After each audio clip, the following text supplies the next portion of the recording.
So, good evening, everyone. Welcome to the May installment of the Tuesdays with Merton webinar. I'm Liz Burkemper, and I serve on the board of directors for the International Thomas Merton Society. Tuesdays with Merton is presented by the International Thomas Merton Society and co-sponsored by the Bernardine Center at Catholic Theological Union in Chicago.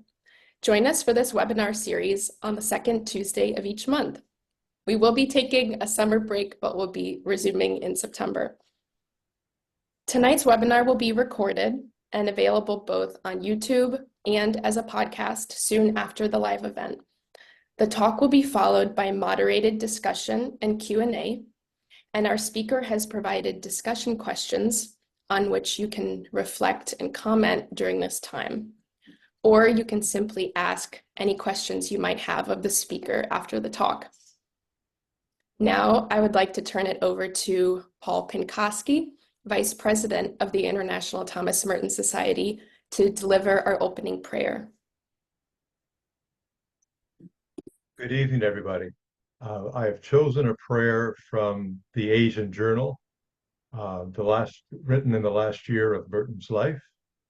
So if you'll just join with me for a second or two of silence, and then we'll offer the prayer.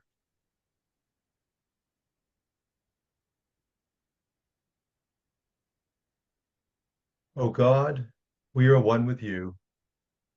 You have made us one with you. You have taught us that if we are open to one another, you will dwell in us. Help us to preserve this openness and to fight for it with all our hearts.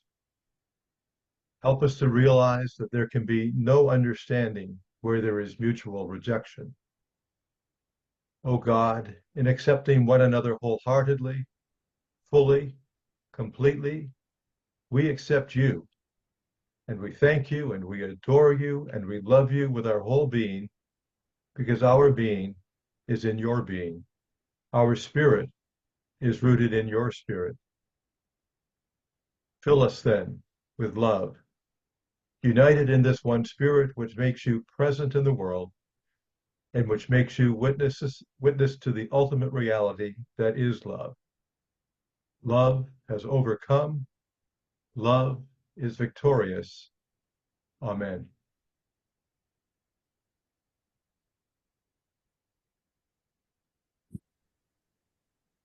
Thank you so much, Paul. It is my honor now to introduce our speaker for the evening, David Odorisio. David is co-chair and associate core faculty at Pacifica Graduate Institute in Santa Barbara, California. David received his master's in the history of Christian spirituality from St. John's University School of Theology Seminary in Collegeville, Minnesota, and his PhD in East-West Psychology from the California Institute of Integral Studies in San Francisco. David is editor of Thomas Merton in California, the Redwoods Conferences and Letters, as well as Merton and Hinduism, the Yoga of the Heart. David has also published in the Merton Seasonal and the Merton Annual. Here is David Odorisio speaking on Lessons from the Lost Coast, Exploring Thomas Merton in California. David? Thank you so much, Liz. Let's take a minute to take a few connecting breaths together.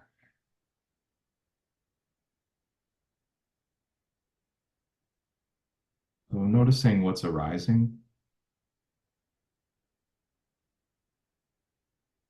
Feet firmly planted on the ground. Noticing the back, making contact with the seat, with the chair behind you. And let's take a deep breath in together.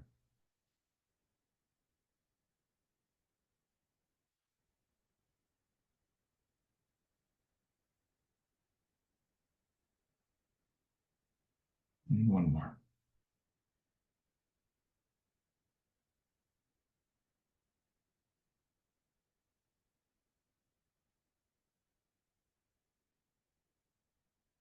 Take a moment just to notice the quality of your mind, quality of your presence.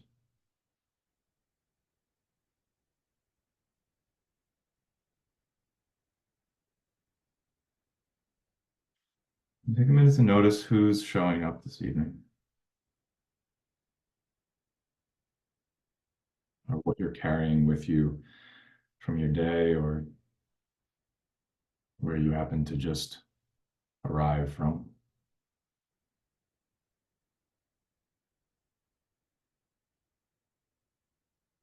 See if you can take a minute to welcome all aspects of yourself, becoming fully present to this virtual cloud of witnesses as we gather this evening in fellowship and celebration and in prayer around the life and legacy of our brother, Thomas Merton.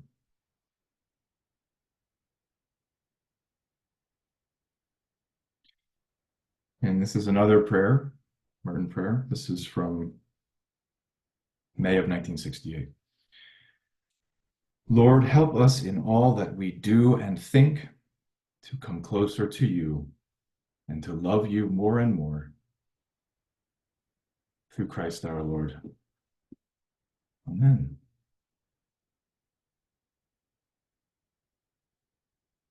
So it's a very, very real pleasure to be with you this evening.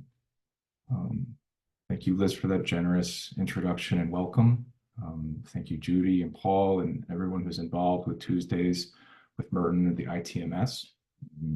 Been part of the ITMS now for over 2 decades, and it's been an honor and a privilege and an immense joy to grow up amongst so many of you. And to count so many of you as friends and mentors. So this is really a true honor and a blessing to be here with each of you. So I'm going to go ahead and share my screen.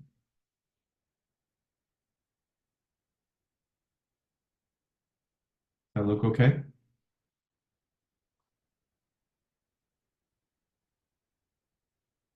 Okay. The task is to realize universal consciousness. We must all get to the point of being universal persons. What does this mean? This is a somewhat obscure theme from the final year of Merton's life. And it's one that I'm going to highlight and emphasize and focus on this evening and trace how this notion of universal consciousness emerges in Merton's life and writings, particularly in 1968, and as demonstrated in his Redwoods conferences, which have only recently been unearthed, published in January of this year, after remaining on reel-to-reel and later digitized format for 55 or so years.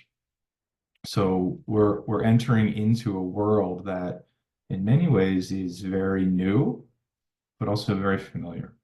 So what I hope to do this evening is to help connect some dots and sort of weave a thread between the Merton that we know and the Merton that we're going to come to know this evening, and then where Merton ends up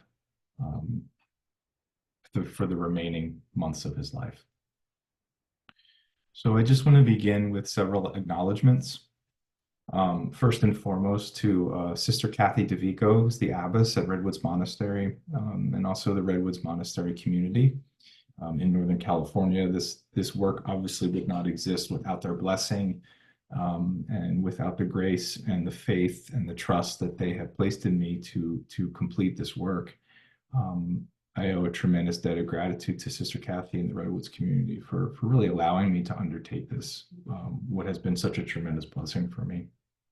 I also want to thank the Merton Legacy Trust, Peggy Fox in particular, who's just been such an extraordinary advocate for primary Merton scholarship and research. I'm very, very grateful to the Legacy, as well as to Dr. Paul Pearson and Mark Mead at the Thomas Merton Center at Bellarmine University. None of this really could be possible without any of these folks. And again, thank you, Judy. Thank you, Paul. Thank you to the ITMS board, as well as the Bernardin Center at CTU. I just couldn't be more thrilled to be here with you this evening. And this image here, this is an icon written by David Sheppy, who's a parishioner at Christ Episcopal Church in Eureka, California. And this image was just sent to me very recently. And here we have Thomas Merton right in front of Redwoods Monastery. So this is a wonderful new addition and contribution to the vast and growing collection of Merton iconography that's out there. So I'm very grateful. Thank you to Father Daniel London, who is the rector at Christ Episcopal Church. And also thank you so much to David for making this image available for all of us this evening. Okay, so typically when I share work about Thomas Merton, I start with a somewhat detailed biographical intro, and I'm not going to do that tonight, being that we're all among friends here. So we're basically gonna parachute out of the plane onto the Lost Coast in May of 1968. We only have so much time together, and I really want to jump into the richness of the material. So I'm going to keep some of the background and the historical material to a minimum. All of that is really fully laid out in the introduction to the book. And I also want to thank the folks that were involved in the Spanish translation, the Spanish edition. I just learned about 2 weeks ago that the Spanish edition will be out in June. So that was a really wonderful gift and surprise to learn about that as well. So this image that you see before you is Needle Rock. You can barely see it, but there's a little bit of a hole in the bottom of that rock there where the waves just come roaring right through. And that is the black sand of the Lost Coast. It's an absolutely extraordinary stretch of landscape. For those of you that have been to Big Sur in California along the classic Highway 1, it's very, very similar geography and terrain, only the thing that you do not have in the Lost Coast is a road.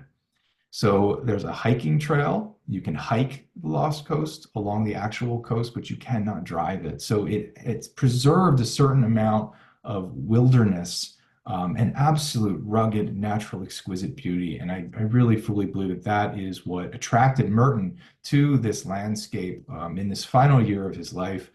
As so many of you know, he was seeking a location for a potential hermitage and seeking additional solitude. Alaska was one location and Northern California was another.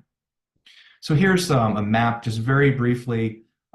This is where we are. Paul shared that he's in Toronto and that his California geography is not the best maybe. So folks are joining us from all over the country and maybe all over the world. So this is where we are. We're in a very specific geographical location here. We're looking at California. This is mostly the northern California, the North Coast here. Eureka is, let's see, Eureka is number 3. So that's all the way to the top there up at Humboldt Bay. And then you can see Redwoods Monastery is the red diamond shape here with the cross above. So we're very far Northern California. San Francisco is all the way down there almost at the bottom. So this is a very remote area of California, and it still has remained today, thanks mostly to a lot of protected land that has gone into place following the devastated logging that Merton witnessed firsthand in the 1960s. Now, I really want to land us as much as I'm able to in the geography of the place. So we're really talking about some very, I mean, these are places that you could spend a lifetime and they would never come to your attention. But these 2 places in particular, other than Redwoods Monastery, Needle Rock and Bear Harbor. Now, these aren't even places that you could find on a map, but they're part of the Sinkyone Wilderness. The Sinkyone Wilderness. And it's a protected area today, home mostly to a herd of elk, and there's a few camping spots. But it's small. It's very small, and this is where Merton found himself in May and October of 1968. Redwoods Monastery is just about 8 miles inland from here. So this is Merton writing on location, almost to the date. Notice the date. This is May 13th. Today is the 14th. Almost to the date. This is Merton writing on location. I'm on the Pacific shore. perhaps 50 miles south of Cape Mendocino. Wide open, deserted hillside, frequented only by sheep and swallows, sun and wind. No people for miles either way. Breakers on the black sand. Crying gulls fly down and land neatly on their own shadows. I'm halfway between Needle Rock, where there is an abandoned house, and Bear Harbor, where there is another abandoned house. 3 miles between them. No human habitation in sight. North, toward Shelter Cove, a manufactory of clouds where the wind piles up smoky moisture along steep flanks of the mountains. Their tops are completely hidden. Back inland in the Mattole Valley at the convent, it is probably raining. South, bare twin pyramids, and down at the shore, a point of rock on which there is a silent, immobile convocation of seabirds. Far out at sea, a long, low coastal vessel seems to get nowhere. It hangs in an isolated patch of light like something in eternity. Now, I'm not the first to highlight the connection between Merton's nature writing and the journals, for example, of Henry David Thoreau. But I do believe, along with others like Monica Weiss, that Merton's nature writing is some of his absolute best. It's where he seems to be speaking in his most authentic, uncensored, and there's just a very apparent eros in his connection to the natural geography and landscape around him. But this and more. And here's an image here from Bear Harbor. This little stream and creek still flows to this day. But this is the next piece here. So this is Merton writing about a week or so later. The country which is nowhere is the real home. Only it seems that the Pacific shore at Needle Rock is more nowhere than this, and Bear Harbor is more nowhere still. I need the silence and the emptying, a radical change in my ideas out there. My desolate shore is Mendocino. I must return. So again, Merton is craving, he's on this search for a deeper, more expansive solitude, and he finds that connected to the geography of the place. But more than a geography of place, it's an interior spiritual geography that opens out and opens in. And and something is happening between the rugged wilderness, the open expanse of the Pacific Ocean that's out in front of him, the rugged crash of the breakers on the shore, the black sand on the beach. There's a connection between the geography and this radical change in his ideas out here, right? This intimate connection between a cultivation of mind and a cultivation of place. And we see how these two come together for him on the Lost Coast. So very briefly, let's talk a little bit about Redwoods Monastery. Redwoods Monastery, here's a photograph of the exterior of the Abbey Church. Very beautiful, nestled among these extraordinary redwood trees. Redwoods Monastery was founded by 4 sisters from Brecht, Belgium, Our Lady of Nazareth, which is a Cistercian women's community. The founding abbess, Mother Miriam Dardenne, some of you probably know her personally. She has spoken at previous ITMS general meetings, maybe 2001. The 4 sisters, including Mother Miriam, departed from Holland in October of 1962 and arrived in New York 1 week later. Their first plan was to visit Cistercian foundations across the United States, which of course is where they meet Merton at Gethsemane.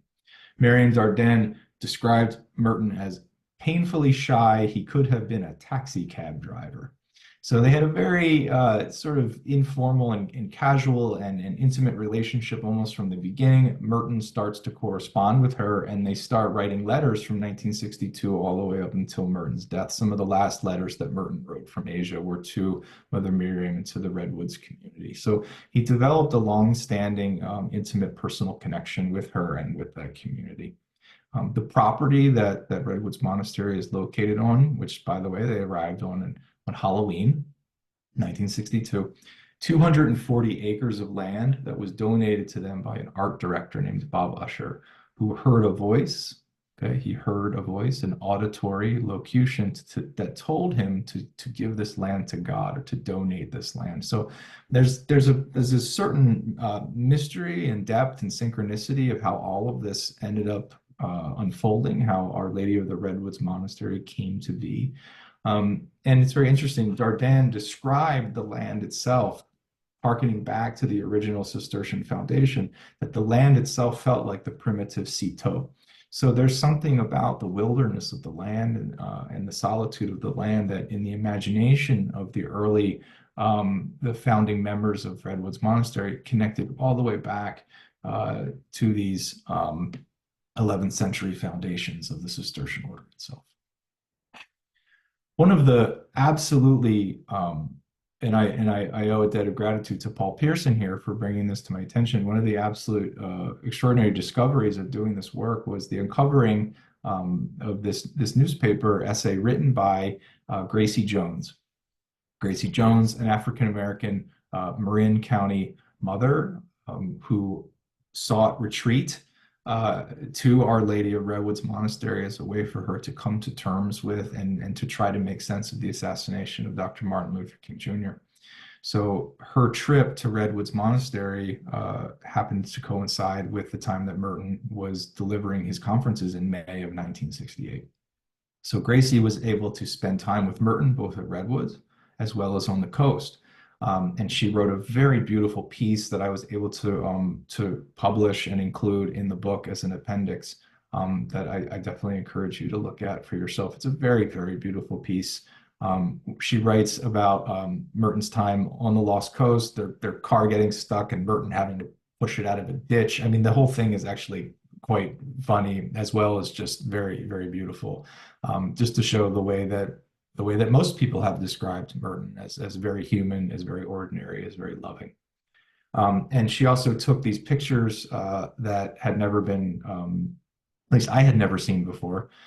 So I was able to publish one of these that originally appeared in the newspaper article. And then this other photograph here, which a wonderful color photograph that she took of just this loving gaze. You know, a lot of Merton photographs of Merton, they're kind of serious or kind of awkward. He's kind of has this uncomfortable smile because he's trying to hide his teeth. This is just a very, I experienced this as just a very loving, open photograph of this man who at this point was, as we know, was in the last year of his life. It's a very beautiful image. So I'd like to get into some of the material with the remaining time that we have here, which is only about 20 or so minutes already. So Merton is at Redwoods twice in 1968. He's originally there in May. He gives a series of conferences just to the community at Redwoods Monastery. And then he returns again in October on his way back from Alaska and on his way to Asia. Okay, so he's there twice. He gives two separate series of conferences.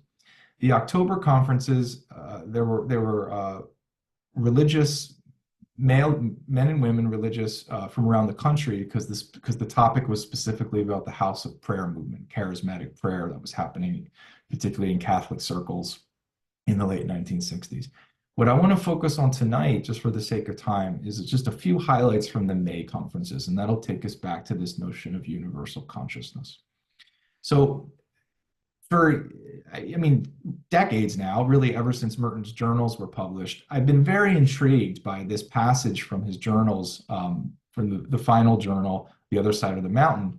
It's the second paragraph here. He has this very cryptic phrase, or this very cryptic kind of run-on sentence in his journal. He just basically lists what seems like a random assortment of ideas and concepts from like the comparative history of mysticism and theology. Nazareth begins, mystics of the Rhineland, the beginning of modern consciousness, garments of skin in the Greek fathers, the Hindu koshas. What this is actually his sort of syllabus. It's his quick jotting of notes of the topics that he plans to cover in the May conferences. And lo and behold, when I started to dive into this material, it really did read like the table of contents. It was extraordinary. Not only was he able to cover each of these ideas, but he really does it in a way that's remarkably cohesive and integral. And I'm going to try to put some of those pieces together for you tonight. So this is Merton's basic argument, or the basic setup for the May conferences. They orient around this notion of modern consciousness. Now, what Merton does is he contrasts modern consciousness with what he calls religious consciousness, a kind of consciousness, a very stable universe in which the ground of everything is God. So from a religious orientation or religious consciousness, our cosmology, our metaphysic, our sense of what it means to be a person, everything is defined and oriented around this notion of God. God, it's a God-centered, it's a God-centric, it's a theocentric worldview.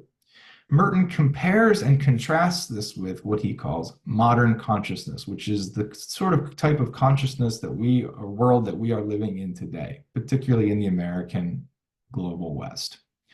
Merton defines this as a transfer of the center of balance towards the individual, the age of individualism, right? Whereas before the center was God. So the shift from religious consciousness to modern consciousness is the sort of linchpin that his whole May conferences are set up on. So if we are folks who live in this type of modern consciousness where instead of a God or a theocentric universe, we have a consumerist or a materialist or a secular or an atheist or whatever type, or scientific materialist kind of consciousness. These are all the competing worldviews that we're all kind of vying for our, let's just say, existential attention or commitment today. It's much easier for me to go to my Amazon cart and my Amazon account than it is for me to go and sit on my cushion for 20 minutes and do my centering prayer, for example, right? We're being hardwired, and not to get on a soapbox, I think I'm preaching to the choir here. We are hardwired to an addictive kind of modern consciousness that wants us to continue to buy and sell so that the wheels and the hinges of our current culture and society don't fall off. But we all know, and Merton knew, that kind of consumer consciousness leads to a very serious depression, despair, alienation, and anxiety. So for Merton, what he calls a form of monastic therapy is how do we get to the center of what this wound is? And the metaphor that he uses throughout this, the sort of overarching metaphorical conceit that he uses throughout this, is this notion of the birds, this analogy of a bird, that modern humans are like a bird in the air with no stable support, maintaining ourselves by beating our wings. In other words, because we have no stable ground underneath us to support an authentic identity or an authentic way of being in the world, we find all of these other ways to fill in the vacuum of our identity, right? And everyone here is probably familiar with Merton's notion of the true and the false self. That's really kind of what he's building upon here, but he's doing it in a much more sort of sophisticated cultural critique. All right. So we have to keep acting. We have to keep moving. We have to keep swimming. Otherwise, we sink or we drown. Right.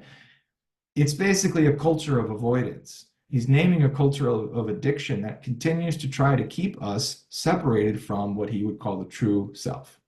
Right. By continuing to dangle these fish hooks of these tasty, tantalizing false selves, right? That TV and internet and everything is constantly trying to sell us or convince us that we are. But this is Merton with his psychological acute diagnosis. We are deeply wounded with the sense of our possible nothingness, and with the sense that if we don't do something about it, we will disappear. This is one of the great modern illusions. So if we puncture all of these sort of balloons, these props that are keeping us afloat, where do we fall? Right? Can we allow ourselves to fall? And what can we allow ourselves to fall into? Right? And then notes again, so this is Merton. What we are really struggling to convince ourselves of is, are we loved? Are we worthy of love? Can we be loved? Because it's a lot easier to want to go and fill that shopping cart than it is to have to face this type of woundedness around our sense of possible nothingness. So this is really the setup here.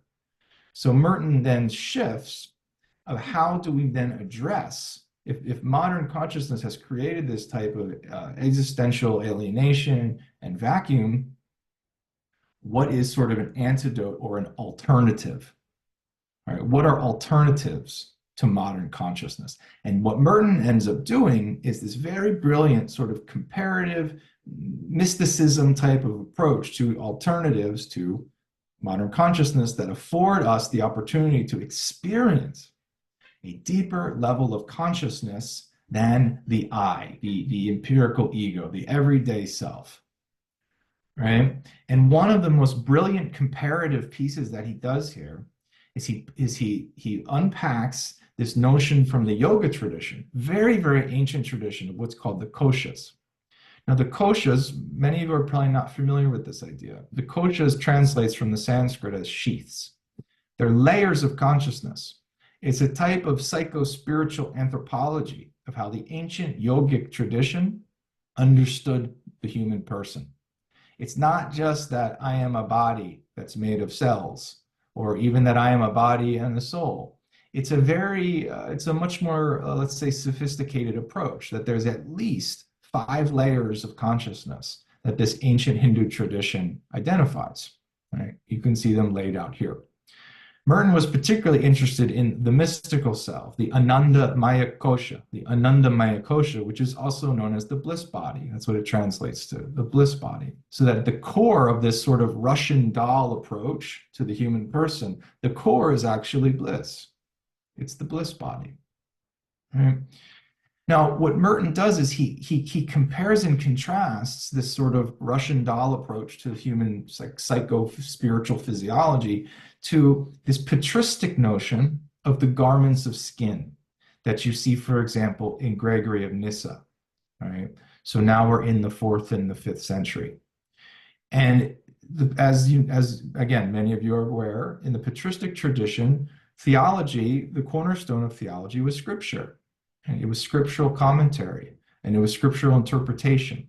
So the early church patristic tradition would take something like, for example, this notion of garments of skin from Genesis 3. The garments of skin were the clothing that God gives to Adam and Eve right after they're expelled from the garden, or as they're being expelled from the garden.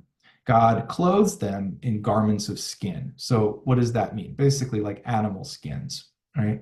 But the early patristic tradition, in their brilliance, catches their imagination, and they come up with, to use Merton's language, basically a notion of the true and the false self. That when Adam and Eve are expelled from the garden, they are clothed, or they are veiled from the true self. They are veiled from God.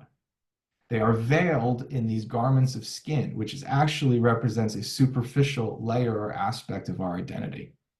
Okay, so connecting this back to the koshas, Merton says that the whole aim or the discipline in yoga is to take off each of these subsequent 5 garments so that one remains in the utter nakedness of direct seeing. For those of you that are familiar with Merton's work, The New Man, which is his most, let's say, patristic work, this is what he does with this notion of parrhesia, which is the Greek word for free speech. It was the freedom of speech that was attributed to the citizens of Athens. But again, the early patristics play on this, and they say that, and they sort of theologize this notion, what was a political notion, to say that this notion of parrhesia or free speech actually refers to the restoration of intimacy with God. So now we are taking off our garments of skin so that we can walk in the garden as Adam did before the fall, in intimacy, in vulnerability, in utter nakedness and direct seeing. So does that make sense? He's making this extraordinary comparative leap and connection here from the yoga tradition, which goes back about, let's just 2,000, 2,500 years ago. He's making drawing then that thread through the Greek patristic tradition in the 4th and 5th century, and then he's bringing it all the way out into the 20th century with this community of women in Redwoods Monastery in 1968 to say, how does this actually apply to us today? And this is Merton's brilliance as a as a resource malt theologian, the sources that he was tapping back into in the 1960s, he was getting back in touch with the Greek patristic tradition, but his way to contemporize it and make it real for contemplative practitioners today, I think, is one of his real and great gifts. And this is what we see with his work on Sufism and in Islam. So after he finishes with the yoga material, he then turns to look at Sufism, Sufism being the mystical tradition of Islam. And I feel like I'm on a rocket ship right now. I apologize. I'm getting a sense I'm moving a little quickly here, but I do want to have some time available for Q&A. So Merton's take on Islam is that Islam tries to return us, again, now we're in the realm of the true and the false self. So Islam tries to return us to our original deep inner identity, which is veiled from us. So again, here's this notion of being veiled, the garments of skin again, right? Or the koshas again, so we're veiled. God is the center. However, our ordinary state of consciousness is often alienated from our true self. So you can see how this sort of comparative religion or this comparative mystical consciousness thing is sort of building upon itself, right? So what Merton does is he goes into this notion of the secret in Islam. All right, the secret that we are all created with these. I'm going to sneeze in a minute, but now that I said that I'm going to sneeze, I'm not going to sneeze. All right, I might sneeze eventually. So God created me with these secret dimensions of my being. And the purpose of my life is to work at opening these up. Right? Now we know that Merton was reading Louis Massignon in the late 1950s. There's 10 years or so here of Merton reflecting on this notion of the secret, or the point vierge, the virginal point. So now we're in the realm of Sufi anthropology, or Sufi theological understanding of the human person. Right? So there's a divine design that's built right into our being. But the problem is that we forget it. Yet this is our true identity. So once again, it's this notion of lost and found. It's recovering something. This is classical theological anthropology. Again, this is very patristic, right? Something is lost, something is found. There's the image, and we need to recover the likeness, right? This is a very classic theme in the tradition. But what Merton does with the Islamic material is that he's stretching this even further, right? So in the Islamic tradition, the Sufi tradition, is the question of how. How do we find this personal center? Well, what Merton highlights for the Redwoods community is this notion of the mitak, a covenant, that even prior to our creation, there is this divine design, built into this divine design, a covenant that we have already made with God, that humans have already said yes to, let's just say, the adventure of life, and that this yes is already built into our human nature. Merton describes this yes, this sort of mystical yes, as our personhood, the deepest ground, the secret, the seer, the secret of the heart. So in the secret of the heart lies our fundamental identity, which is this covenant that we have already said yes to being here. We've already said yes to being in relationship to God. The fact that I exist is already a yes in response to God's call. Our work in this lifetime is to appropriate the inner yes, to make it ours consciously. Right? But the problem is if we say no to our inner yes, then we get back into this individualism where we have to do it all ourselves, and then we become the bird flapping in the air trying to maintain our own existence rather than finding our deeper sense of identity or self rooted in the ground of God. Right? So again, playing with this contrast between true and false, veiled and revealed. However, for Merton, there comes a time when the yes that we make, this yes that we make to life, is so profound that it also involves the renunciation of the ground of the self. And one day, the thing that we're supposed to say yes to is yes. Even the ground of the self must go. So in fully saying yes to God, in fully saying yes to life, it involves this ultimate surrender or this ultimate submission, which is what Islam means, to submit, to ultimately submit or surrender the self we could say here the false self, or the self with a lowercase s, to God. At that particular point, there is nothing left but God. And when you realize that there is nothing left but God, you realize that's you. You fall through the bottom of everything and you come out in God. And it's not just being simply absorbed in God, but being lost and found. It's a death and it's a resurrection. Right? So again, it's this notion of identity. Where is our identity grounded? Where do we find our identity? If we find our identity in God, it ultimately means a renunciation even of that very identity. Right? So this is a type of Sufi apophaticism. It's a type of apophatic approach here to the self, that ultimately even the self must go. We can say, yes, I'm doing your will. Yes, I'm doing your will, God. Yes, I'm doing your will. But at some point, if we're on this journey, even the self must go. And that's when we realize that there is nothing left but God. But for Merton, it doesn't end here. For those that know him and know his writings, there's always a return to the world. And there's extraordinary implications here for interreligious dialogue that Merton lays out in these conferences. Because if we can die to the self, if we can die to the self with the lowercase s, if we can relinquish that which veils us, if we wake up to who we are, we become transformed and deepened to the point where we become cosmic, universal people. Now, those of you that have read Merton's essay, Final Integration, his review of Riza Erasta's book, Final Integration in the Adult Personality, you'll be familiar with some of this language. Merton develops this in the Redwoods conferences, this notion of becoming a transcultural person, a completely open cosmic person, a complete openness to all forms of religious experience. This is very, very similar language to what we see in some of the appendices in the Asian Journal to the talks that Merton gave, particularly his notes on East-West monastic dialogue. What Merton is working towards here is this type of universal consciousness.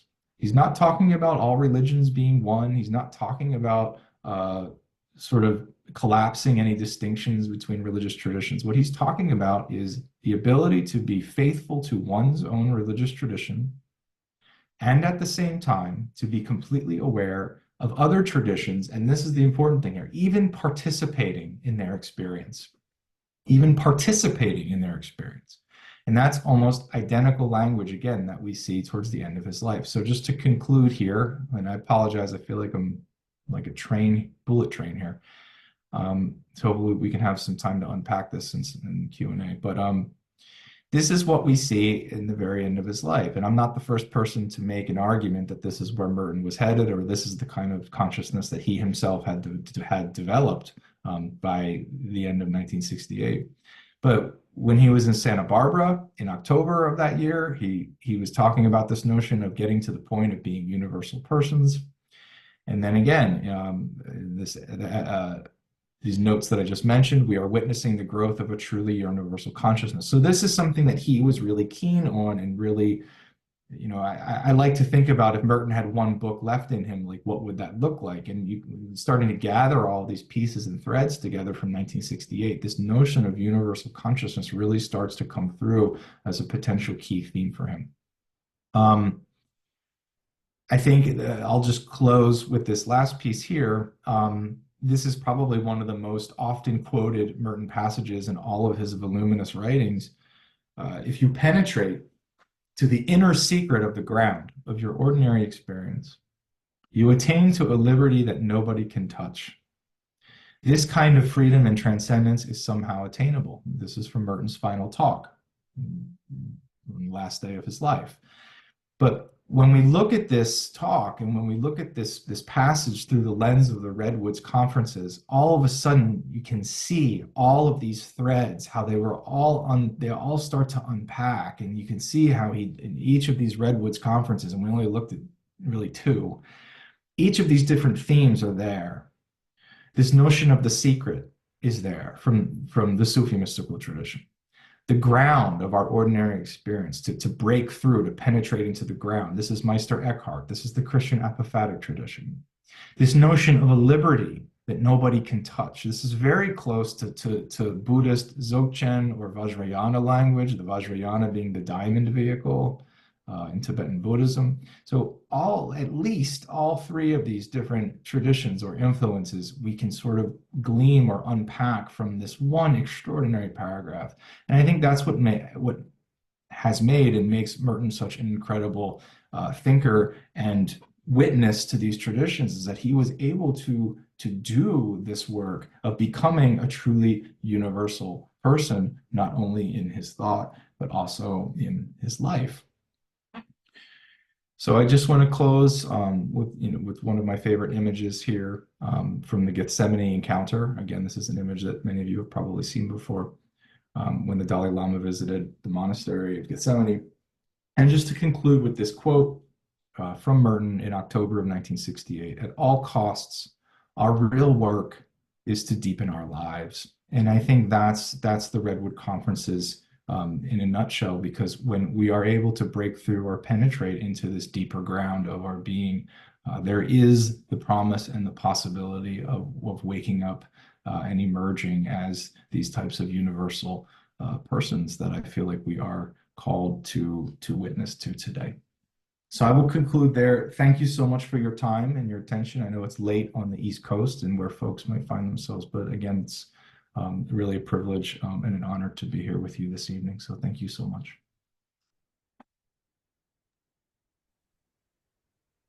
Please, everyone, join me in thanking David for all that he's given us. I'm so touched, especially just seeing that photograph of Merton that emerged, taken by Gracie Jones. It's special to see that and know that, just see his essence, like as he was giving those talks. I'll go ahead and turn it over to Paul Pinkowski, our moderator for the evening, for discussion and Q&A.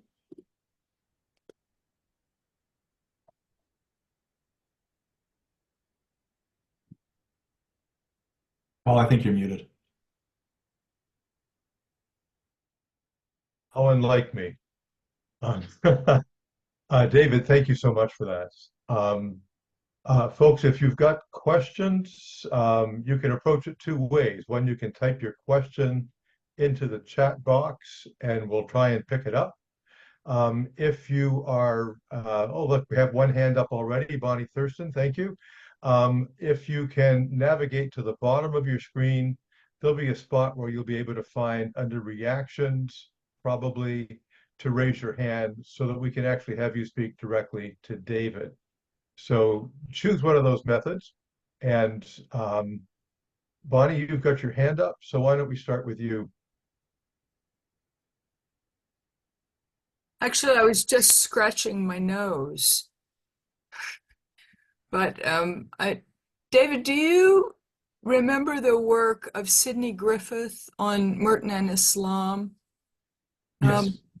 And what I was thinking about as you talked about the Islamic part was Al-Hallaj. Remember Al-Hallaj, who Yes. got himself crucified for saying, "I am God"? And what the tradition didn't understand is that he'd gone through to that point that you were talking about. And we do see that idea, I think, reflected in Merton.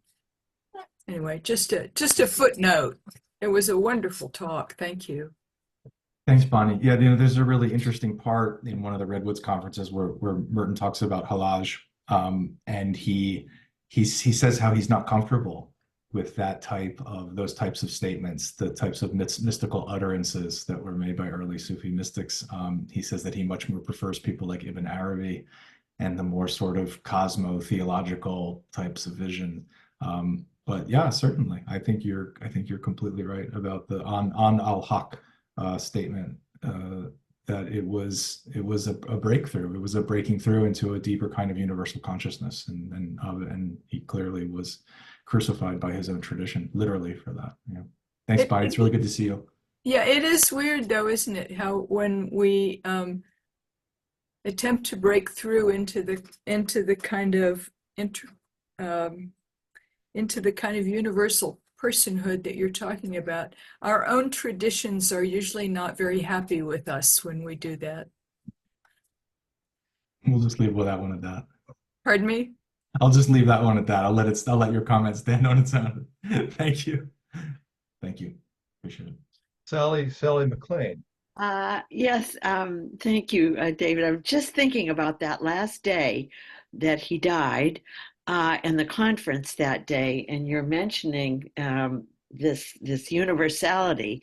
And I remember talking to Dubuque, Iowa, the Archbishop when he had returned, and he said, we were not happy that day. And I said, why? Did you think he was going to leave Christianity? And he said, well, yes. So maybe that, this is all kind of coming together. I didn't know what you thought about that, but that was rough, apparently, that last day. The lecture was not going well. You want to say more about that? I'm not sure No. what the question is there, or the. Well, do you think that the universality part was probably why a lot of the people at that lecture that morning were upset? That this was not, as I understand it, a lot of priests and nuns in that congregation. Yeah. In that meeting.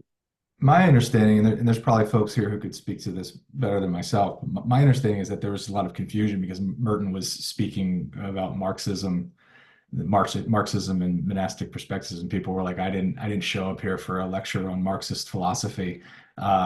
So I think that my understanding is that that's why there was some confusion around that final talk that he gave. They thought that they were getting something else, something on East-West dialogue or something, and they got something very different. That's all I got. But I hear what you're saying. Thank you.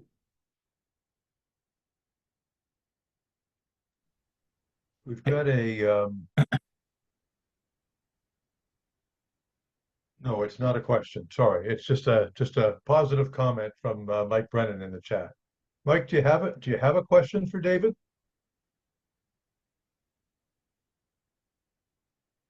Not really. I just wanted to say it was an excellent presentation. I'm still taking it in, but thank you. Okay. Thanks, Mike. Good to see you.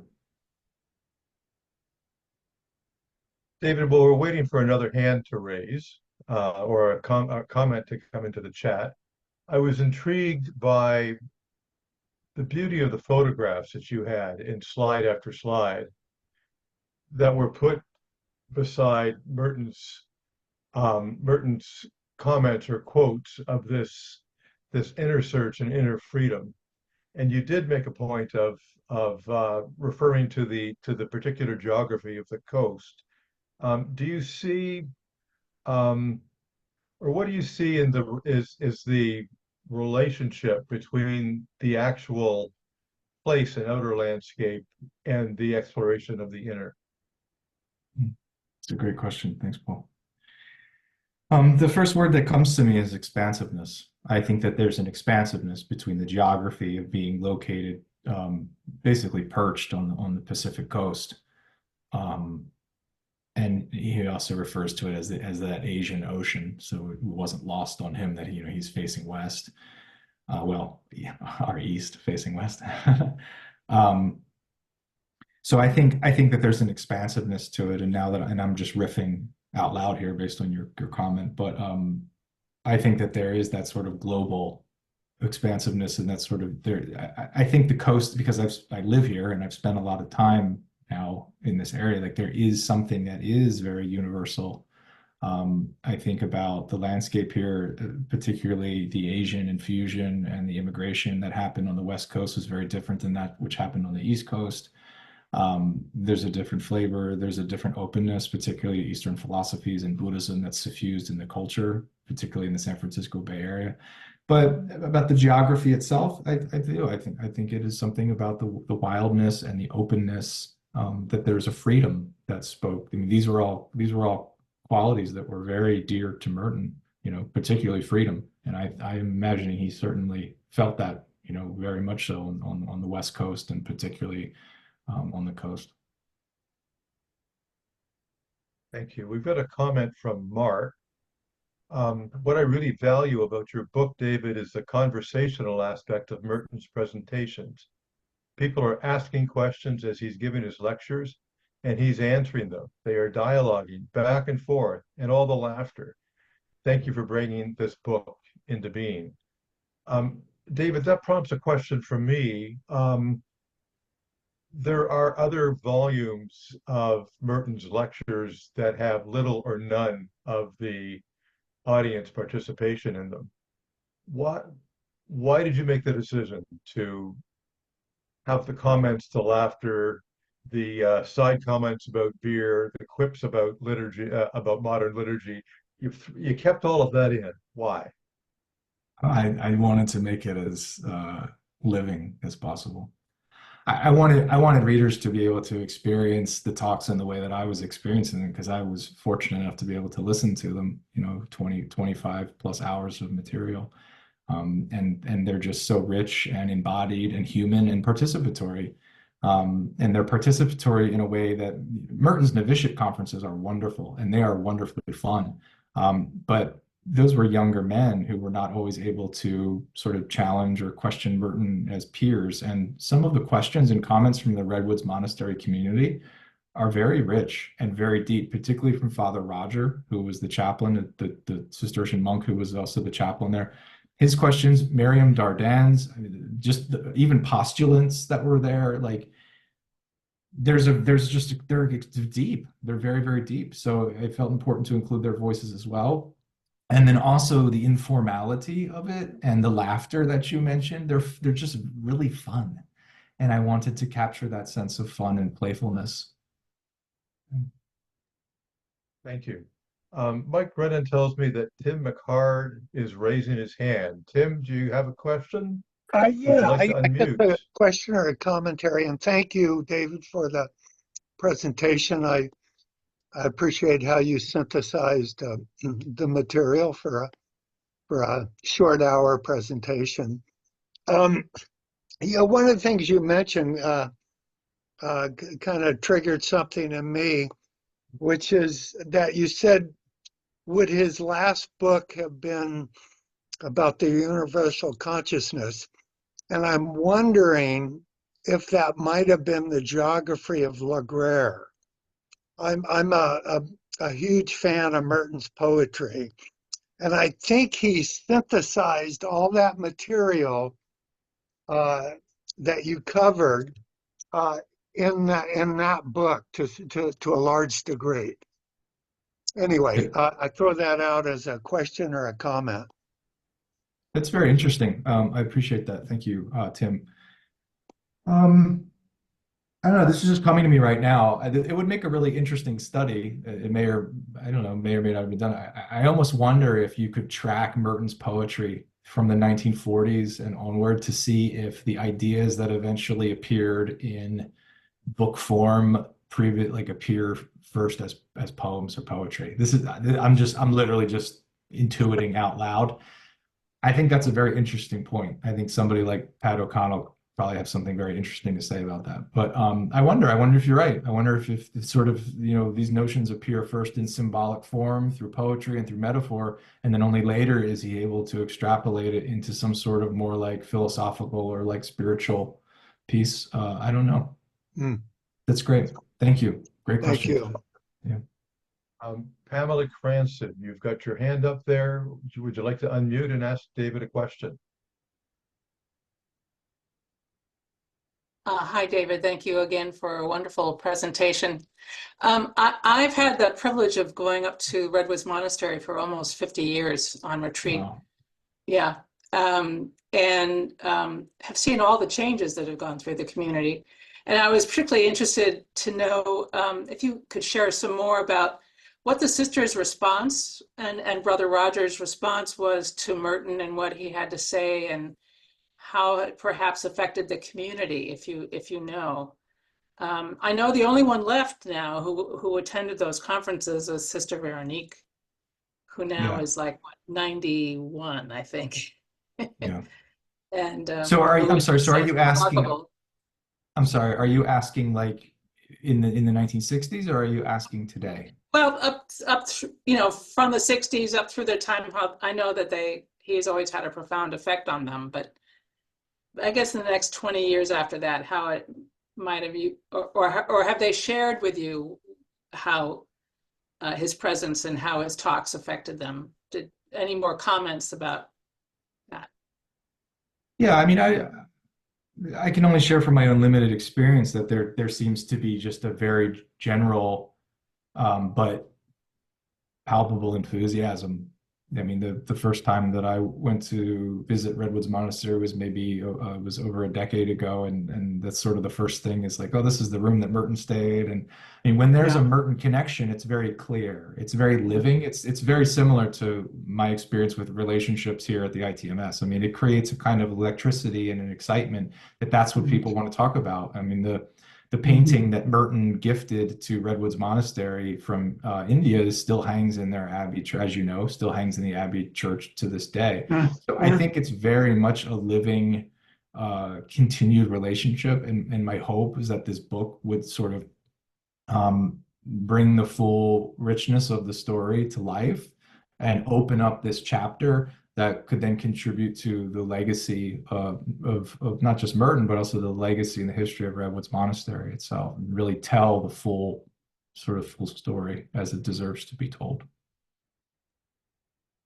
David, thank you. We've got a question from Phil Garrity that you partially answered. It's moving on me here. Let me just see. Okay. Can you say more about what drew you to this book project? And David, did you explore those areas of the Lost Coast yourself? Hi, Phil. Phil's joining us from Oakland, California. Thanks for your question, Phil. It's all intertwined because the truth is that the way that the book came into being is that I was camping. Like I was camping on those locations on the Lost Coast.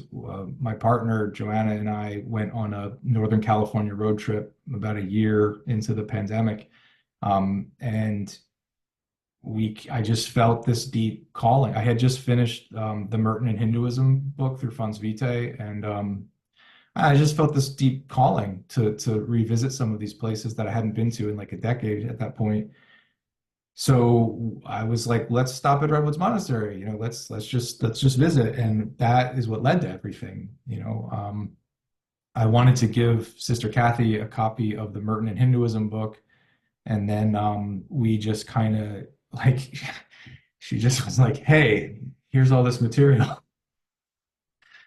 We just had this mutual kind of moment of recognition that it kind of felt like it was time for it to become manifest. So they were very it happened because I was there. I think that's the best answer to your question. Thank you, David. Mike Brennan is reminding us that Mother Miriam Dardine is featured in a panel discussion of women who knew Merton. For those who would like to see what she was like in person. And there's also an excerpt in the DVD, Merton, a film biography that features her. So if you'd like to look that up, you can. Do we have any other questions? I can't see everybody, but I don't see any hands raised among those that I can see.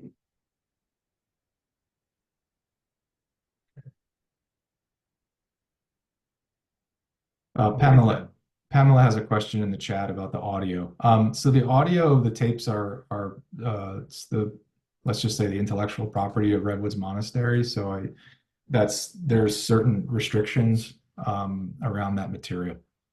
I think that's the short answer to that piece. It's not available the way that Merton's other novitiate conferences have been made available through the like credence and recording in that sense.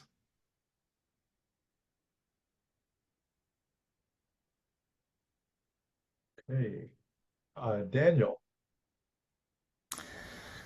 Hi there. Thanks so much, David. So I'm Daniel London. I'm Episcopal priest in Eureka.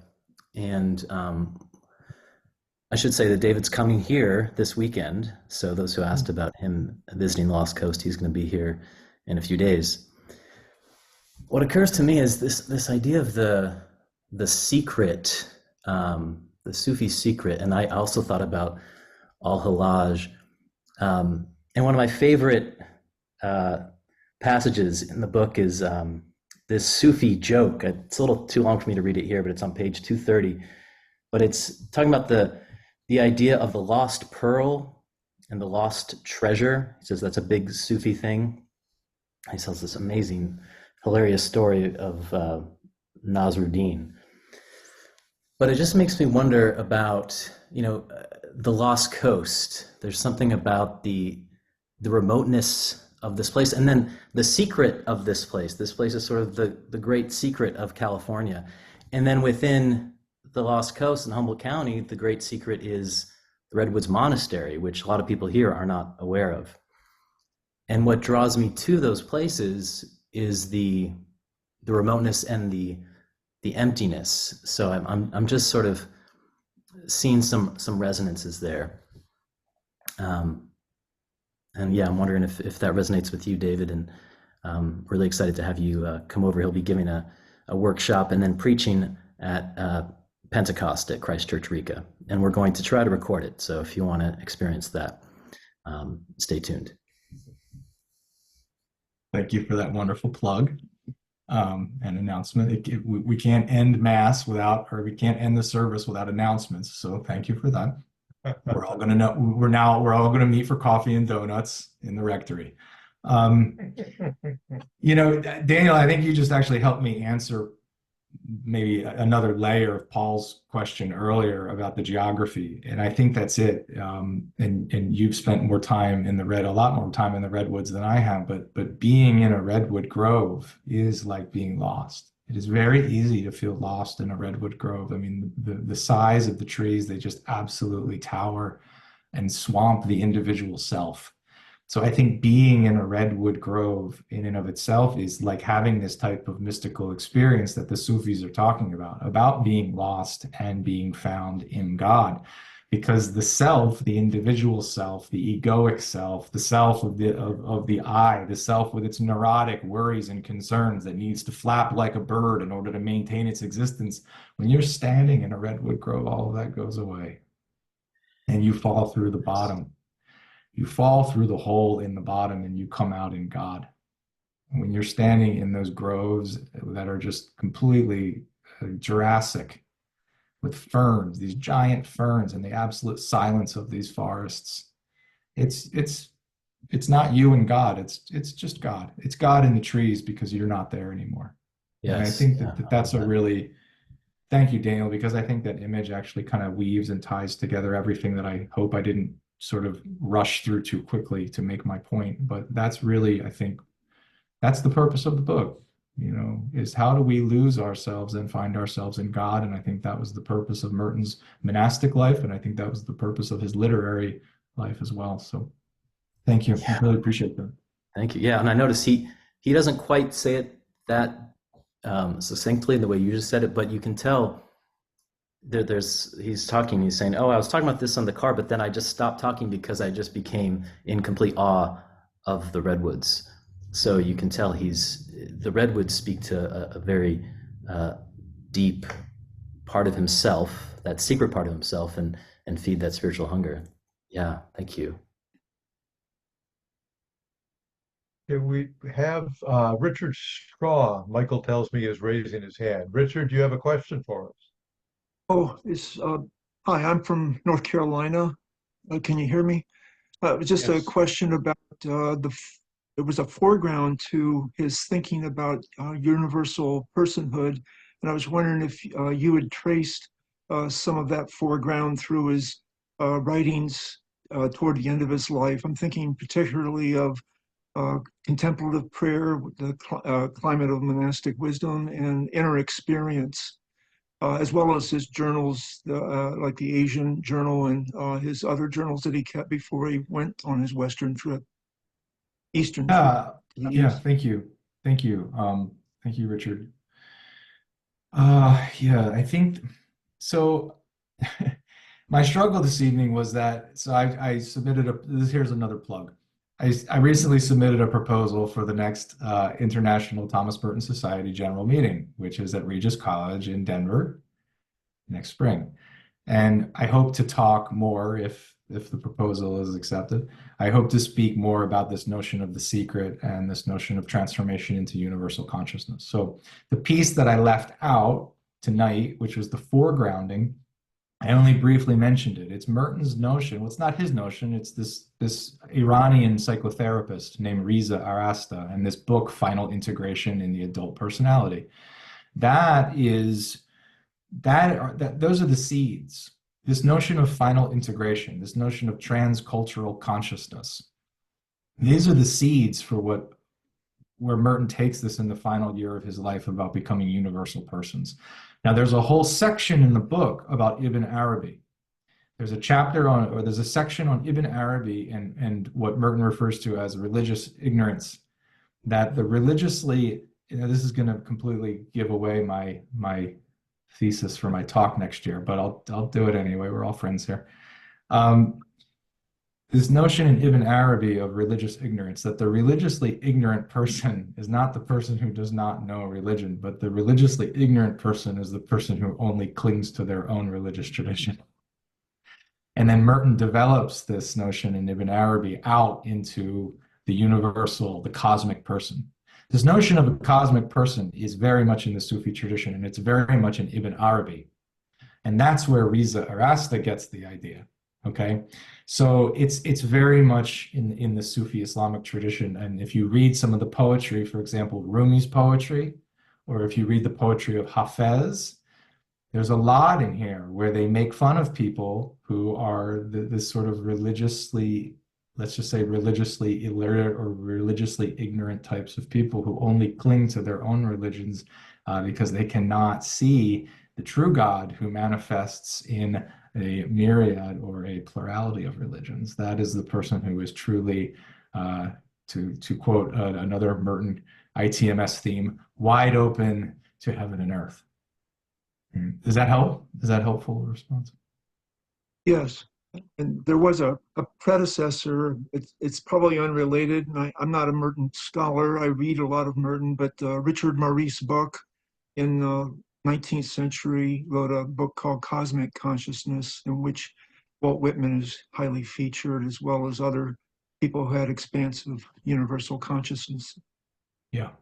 Yeah, and Buck's whole thing, I mean, I could do I don't want to keep you here all night, but like a lot of the essays, or two of the essays that Merton wrote that appeared in Zen and the Birds of Appetite, he wrote those essays for the Buck Memorial Society in Canada, and those are some of his most specific writings about consciousness. So that's what I've been really trying to do for the last couple of years, ever since I was working on the Merton and Hinduism book, was really draw out basically Merton's, I don't want to say psychology of consciousness, but Merton's approach to religious consciousness, or Merton's approach to universal consciousness. So that's where I've been doing a lot of my work, and I hope to continue in that trajectory to create something hopefully a little more substantial down the road. Thank you, David. For those of you who are following the chat, Paul Pearson has put in a link to the 2025 conference. Daniel has put in a link to the Christchurch Eureka meeting this weekend. And Mike Brennan has found a link to integration of the adult person. So that's all there if you'd like to pursue that. We're going to take just one last question from Mike Brennan. And he says, I'm wondering what David's intro to Merton was, unless I missed it, because he had audio technical problems. Were you a Daggy scholar, or what introduced you to Merton, David? Oh, wow. I was first introduced to Merton. I was an undergraduate in college, and I took a Buddhism class. And in the Buddhism class, we did an introduction to Taoism. And we read Merton's translations of Chuang-Tzu. That was my first introduction to Merton, was through Chuang-Tzu. And then after that, I sort of went on the seven-story mountain thoughts and solitude sort of path. And actually, it was that first year, at the end of my freshman year, I was very fortunate because Jenny Radigan, many of you probably know Jenny Radigan, who is a long-term advisor for the Daggy Youth Program. She was teaching at a college not far from where I was an undergraduate. So professor in my program received an email from Jenny about this Daggy Youth Scholar Program, and that's how it all unfolded. David, thank you. We're at 9:15, 9:16. David, thank you for sharing so much. There are all sorts of positive comments in the chat about what you brought to us. I have heard a number of people say that they thought the book was expensive. And it does cost some money, but I have to tell you that there is so much material, and the work and the footnotes, David's essays. There is a wealth of material. It's almost like you're buying a Merton encyclopedia when you buy this book. It is certainly worthwhile having. David, thank you so much for being with us tonight. And Liz, back to you. Thanks, Paul. Please, everyone, join me in giving David one last round of gratitude for sharing his time and his thoughts with us this evening. I would also like to thank Paul for offering our opening prayer and moderating questions and discussion.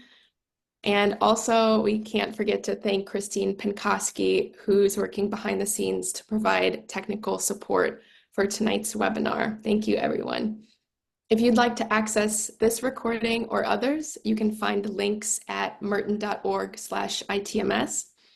And please join us in September when Tuesdays with Merton resumes, and scholar Julie Leninger-Peisier will speak to us on Despite Everything and Because Everything is at Stake, Bearing Witness with the help of Thomas Merton and Dorothy Day.